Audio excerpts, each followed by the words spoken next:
आशीष राज हरसोट Varanasi.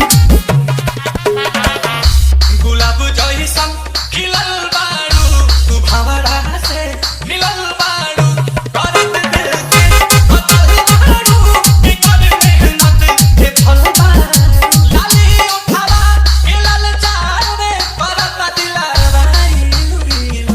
Heroine तनन पीलू कहता नखिया नशा में जीलू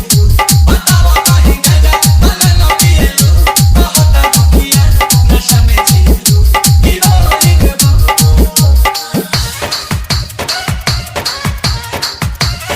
डीजे आशीष राज हरसोट वाराणसी।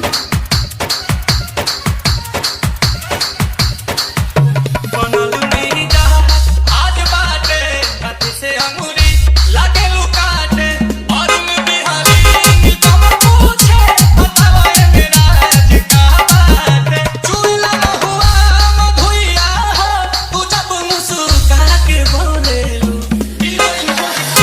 तनन पीलू कहता नखिया नशा में जीलू बताओ कहीं गया तनन पीलू कहता नखिया नशा में जीलू हीरोइन 70 71 14 80 89।